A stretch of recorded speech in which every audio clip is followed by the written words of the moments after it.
Pembongkaran pagar laut di perairan Kabupaten Tangerang, Banten terus dilakukan. Di hari keempat, total pagar laut yang telah dibongkar mencapai 11,75 kilometer.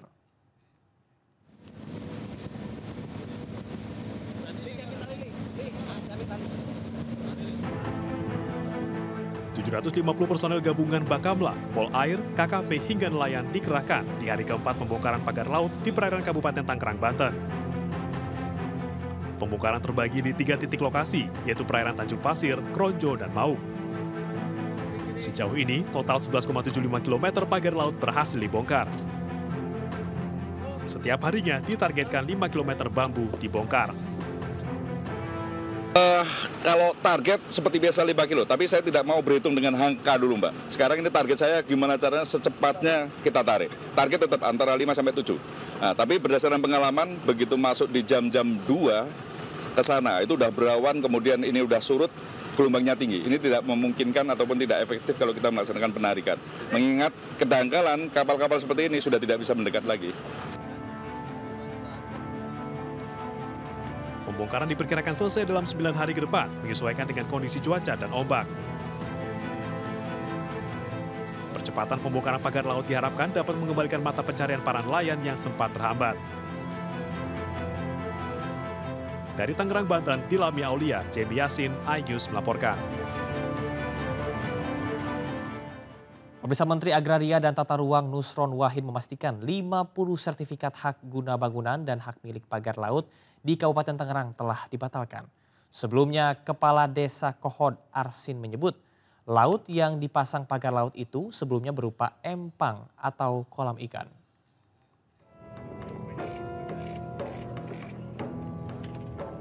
Menteri Agraria dan Tata Ruang RTR dan Kepala Badan Pertanahan Nasional BPN Nusron Wahid melakukan peninjauan lokasi pagar laut di Desa Kohod, Kecamatan Paku Haji, Kabupaten Tangerang, Banten.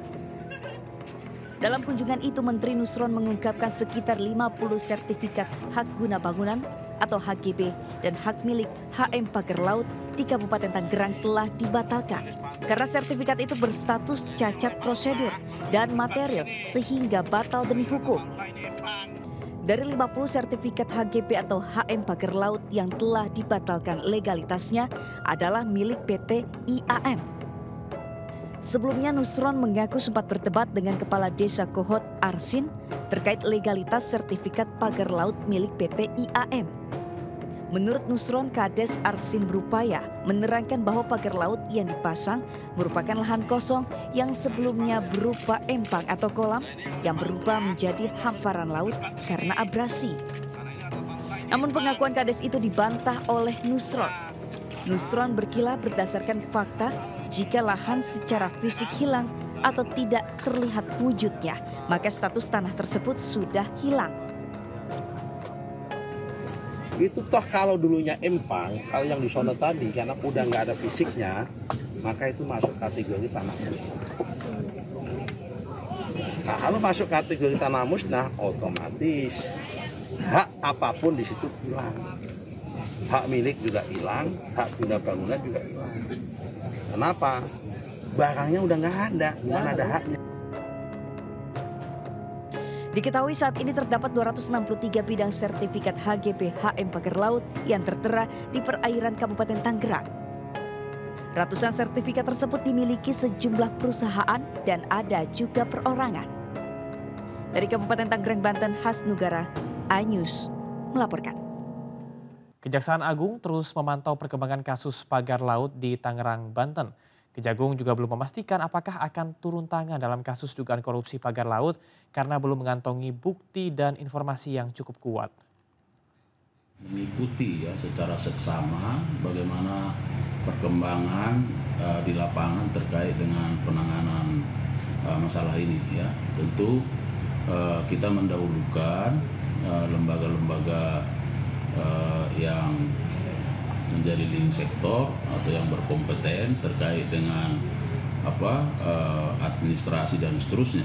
Nah, sedangkan kami tentu terus melakukan kajian mendalami apakah memang dalam masalah ini ada katakanlah peristiwa pidana ya yang terindikasi dalam kategori tindak pidana korupsi, karena memang itu wilayah kami dan itu yang menjadi kewenangan kami. Dan tentu ya kami akan secara proaktif juga melakukan pendalaman itu untuk melihat sebenarnya apakah ada dugaan-dugaan seperti yang disampaikan oleh banyak pihak termasuk masyarakat. Sementara itu Presiden ke-7 Republik Indonesia Joko Widodo menanggapi pernyataan Menko Infrastruktur dan juga Pembangunan Kewilayahan Agus Harimurti Yudhoyono yang menyebut sertifikat pagar laut terbit di era Jokowi. Jokowi meminta agar proses legal penerbitan sertifikat pagar laut diperiksa secara menyeluruh. Ya, yang paling penting itu proses legalnya. Prosedur legalnya dilalui atau tidak. Betul atau enggak betul. Itu kan proses dari kelurahan, proses ke kecamatan, proses di kantor BPN kabupaten. Kalau untuk SHM-nya, kalau untuk SHGB-nya juga di kementerian, dicek aja apakah proses legalnya, prosedur legalnya semuanya dilalui dengan baik atau tidak. Dan itu juga tidak hanya di Tangerang, di Bekasi, juga ada di Jawa Timur dan di tempat lain. Saya kira yang paling penting cek itu, investigasi itu. Ya. Bambu hasil pembongkaran pagar laut di pesisir pantai utara Kabupaten Tangerang bakal dijadikan barang bukti. Namun Menteri Kelautan dan Perikanan Sakti Wahyu Trenggono juga mempersilahkan nelayan memanfaatkan untuk penangkaran kerang hijau.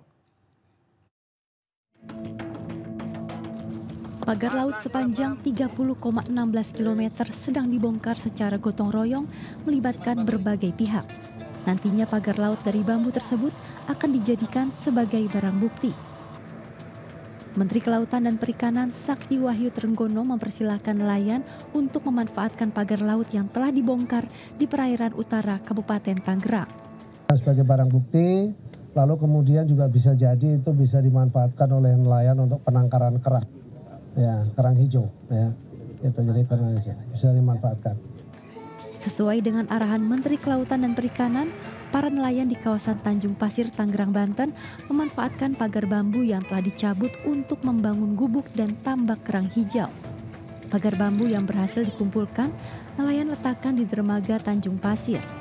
Dalam 3 hari, nelayan sudah mengumpulkan sedikitnya 200 bambu. Saya yang namanya bambu daripada mubazir, ya lebih kita manfaati. Karena kalau nggak diambil sayang, ya ke satu meringankan ya pekerja yang lain lah, dari kita saling bantu. Ya intinya kita amankan, ya ini kan sedikit membantu buat usaha juga. Ya pengennya mana mau bikin gubuk, buat gubuk. Ataupun kalau buat kerang hijau, tapi saya juga yang namanya nelayan kayaknya 5%, tapi saya usahakan buat bikin gubuk. Iya. Nelayan Tanjung Pasir sangat senang dapat ikut serta dalam pembongkaran pagar laut. Selain jalur untuk mencari ikan menjadi lebih bersih, juga dapat membawa pulang bambu tersebut. Dari Jakarta, Naura Syafikah, Tri Julianti, iNews melaporkan. Kita beralih ke informasi lain, pemirsa. Komisi Pemberantasan Korupsi akhirnya menangkap tersangka kasus korupsi pengadaan IKTP Paulus Thanos yang buron sejak tahun 2021. Perusahaan Paulus Thanos disebut meraup keuntungan haram 145 miliar rupiah dari pengadaan IKTP.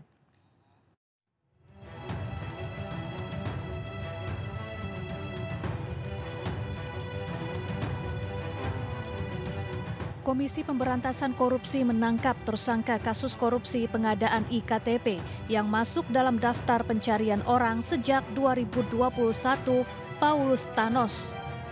Paulus Thanos ditangkap di Singapura dan sudah ditahan lewat perjanjian ekstradisi. Kini KPK tengah berkoordinasi dengan Polri, Kejaksaan Agung, dan Kementerian Hukum untuk dapat mengekstradisi Paulus ke Indonesia. Seperti apa ya? Mudah-mudahan semuanya berjalan lancar. Itu dulu lah. Pak, penangkapannya gimana? Pak benar di Singapura, Pak. Sedang apa mungkin? Iya, Pak. Di mana? Kalau itu kan dari sana nanti ya kan tindak lanjut. Kami hanya banyak melakukan koordinasi, ya kemudian nanti Mudah-mudahan semuanya lancar. Di Singapura itu rumah tinggal ke bandara atau gimana, Pak? Belum terverifikasi secara spesifik. Akan berkoordinasi dengan siapa aja nanti KPK untuk mengulang? Ya, pastinya dengan pihak-pihak terkait semuanya. Ya. Paulus Thanos ditetapkan sebagai tersangka korupsi IKTP sejak 2019 bersama sejumlah orang lainnya. Paulus merupakan Direktur Utama PT Sandipala Arta Putra. Dari hasil kong kali kong, perusahaan itu mendapat pekerjaan sekitar 44% dari total keseluruhan proyek pengadaan IKTP senilai 5,9 triliun rupiah. Atas praktik lancung ini, perusahaan Paulus meraup keuntungan haram 145 miliar rupiah. Tim Liputan iNews melaporkan. Pemirsa, Menteri Koordinator Hukum, HAM, Imigrasi dan Pemasyarakatan Yusril Iza Mahendra menanggapi kewarganegaraan ganda buron kasus korupsi IKTP Paulus Thanos. Ketika yang bersangkutan ditangkap di luar negeri, maka kewenangan untuk melakukan negosiasi perundingan untuk melakukan ekstradisi itu focal point adalah Menteri Hukum dan HAM.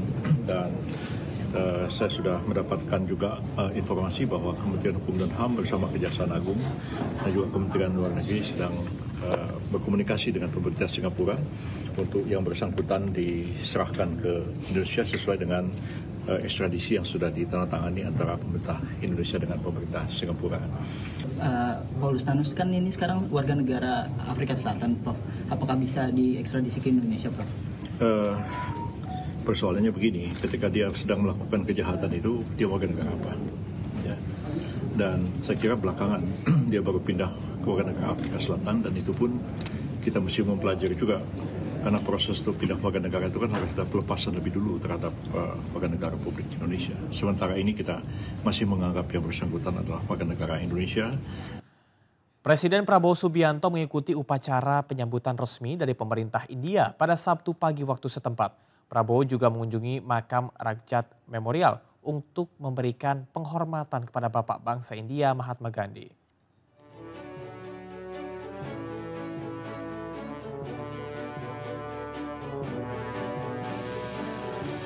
Presiden Prabowo Subianto mengikuti upacara penyambutan resmi dari pemerintah India dalam agenda kenegaraan di Istana Kepresidenan Rashtrapati Bhavan, New Delhi, India, Sabtu pagi waktu setempat.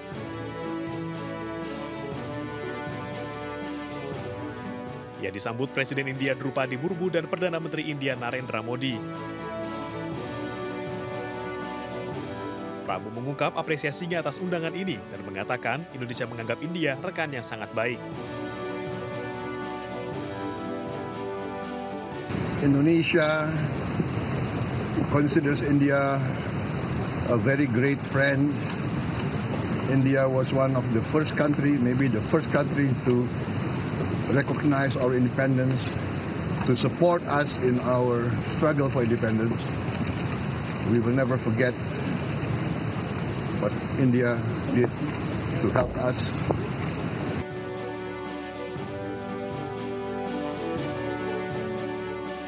Prabowo kemudian bertolak ke makam Rakyat Memorial untuk memberikan penghormatan kepada Bapak Bangsa India Mahatma Gandhi. Prabowo meletakkan karangan bunga, menaburkan bunga, dan mengheningkan cipta.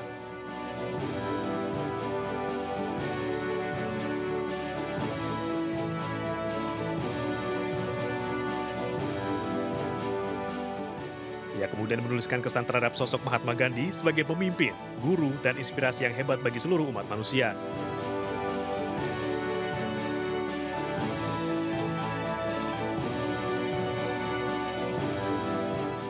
Pemirsa, ragam informasi menarik lainnya akan kami hadirkan usai jeda. Tetaplah di Sindo Malam.